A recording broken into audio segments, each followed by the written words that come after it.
Seiring dengan perkembangan zaman, banyak negara di dunia yang berlomba-lomba untuk membangun infrastruktur raksasa dengan biaya yang fantastis. Pembangunan infrastruktur juga bisa menciptakan lapangan kerja baru, menciptakan titik-titik pertumbuhan ekonomi baru, hingga meningkatkan daya saing dengan negara lain. Selain itu, membangun megaproyek juga sangat bermanfaat dan dibutuhkan oleh warga yang berada di negara tersebut. Seperti dengan deretan megaproyek berikut ini yang berada di atas laut, bahkan di bawah laut. Lalu megaproyek apa saja kah itu? Langsung saja yuk. Berikut ini adalah 6 megaproyek membelah lautan. Jalan Tol Semarang-Demak.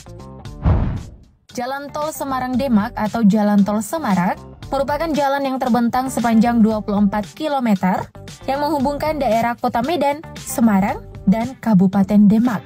Tujuan pembangunan tol ini untuk meminimalisir kemacetan yang berada di jalur Pantura Semarang, Demak, dan Surabaya. Tol ini juga dapat menuju ke kota wisata yang berada di Demak, yaitu Makam Kadilangu, Sunan Kalijaga, dan Masjid Agung Demak. Selain itu, pembangunan tol ini juga untuk mengatasi banjir rob yang berada di sepanjang pantai utara sebagai tanggul laut penahan rob.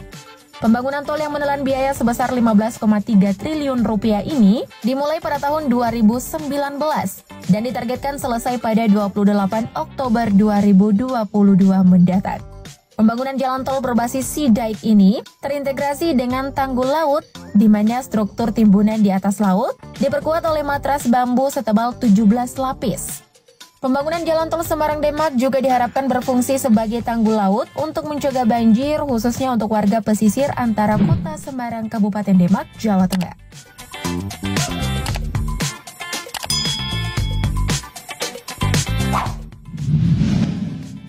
Mosi. Venesia merupakan ibu kota region Veneto dan provinsi Venezia di Italia. Venesia diketahui sering dilanda bencana banjir ketika hujan deras. Pada November 2019 lalu, Venesia mengalami banjir yang mencapai ketinggian 187 cm. Parahnya, kejadian banjir tersebut membuat pemerintah setempat membuat megaproyek bernama MUSI.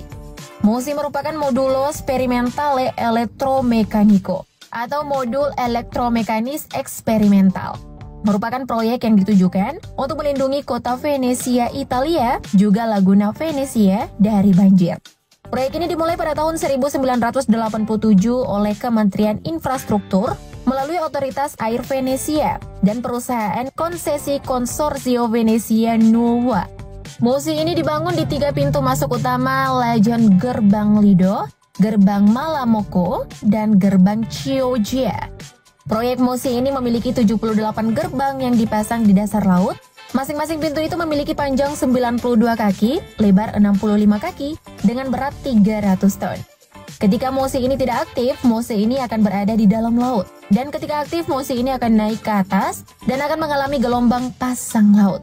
Pintu gerbang MUSI ini akan naik di permukaan laut dan memakan waktu 30 menit.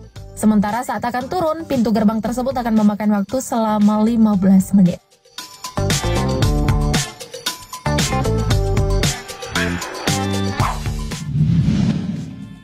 Afsluitdijk. Afsluitdijk merupakan jalan raya yang penting di Belanda. Jalan raya atau jalan lintas utama yang menghubungkan Belanda Utara dengan provinsi Friesland ini berada di atas bendungan, di mana bendungan tersebut berfungsi sebagai penghalang laut untuk melindungi daratan dari banjir.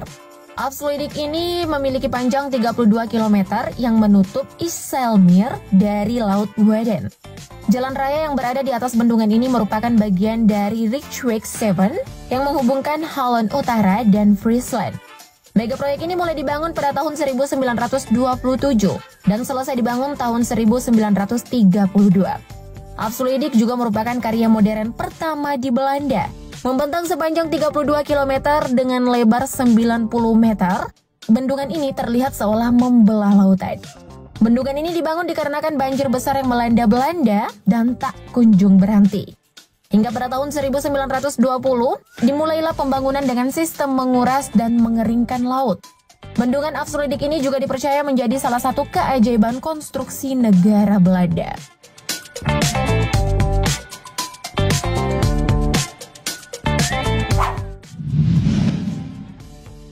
of Singapore. Port of Singapore merupakan pelabuhan yang melakukan penanganan perdagangan maritim di pelabuhan, juga menangani perkapalan Singapura. Pelabuhan ini juga merupakan pelabuhan tersibuk kedua di dunia berdasarkan tonase pengiriman. Salah satu infrastruktur kebanggaan Singapura ini dilengkapi 204 dermaga, lengkap dengan fasilitas derek untuk bongkar muat barang. Pelabuhan ini juga berfungsi sebagai pengendalian perdagangan maritim yang menghubungkan banyak negara melalui transportasi air. Port of Singapore mampu menghubungkan 600 pelabuhan yang tersebar di 123 negara dari berbagai pelosok dunia. Jadi nggak heran jika Port of Singapore dianggap mampu menjadi pelabuhan yang mengendalikan pusat pengendalian perdagangan ke berbagai negara. Di Indonesia, Port of Singapore langsung terhubung dengan Pelabuhan Batam. Sementara pelabuhan ini sendiri dibangun di tahun 1819.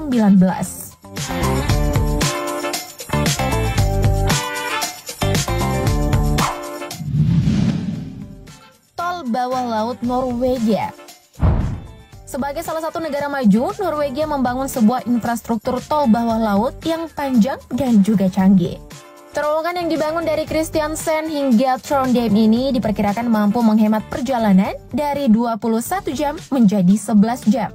Terowongan bawah laut ini juga dibangun 100 kaki di bawah permukaan air laut, sehingga kapal masih bisa melintas di atas terowongan tersebut. Terowongan yang diperkirakan memiliki rute sepanjang sekitar 1.100 km ini masih dalam proses pembangunan dan diperkirakan akan selesai pada tahun 2050 menurut sumber inews.id. Norwegia membangun proyek ini untuk rute perjalanan tanpa harus menaiki kapal feri. Jalur transportasi ini harus dibor melalui bantuan di bawah dasar laut dengan kedalaman 392 meter dengan panjang 27 km. Jika Norwegia sukses membangun tol bawah laut ini, maka Norwegia akan memenangkan perlombaan global melawan negara-negara seperti China, Korea Selatan, dan Italia yang juga memiliki proyek serupa. Namun, jalan tol atau jembatan apung ini tak bisa berfungsi untuk semua kondisi, sebab sangat rentan pada kondisi cuaca buruk seperti gelombang atau arus laut yang kuat.